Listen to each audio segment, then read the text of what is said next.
A lot of places I've worked, the worst one was once, for example, just to give you an example on the waste.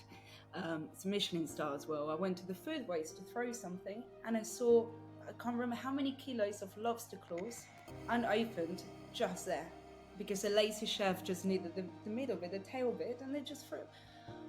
So this happens Yeah. everywhere. So I really hope we can get to a point where we all start really growing our own produce, respecting our produce,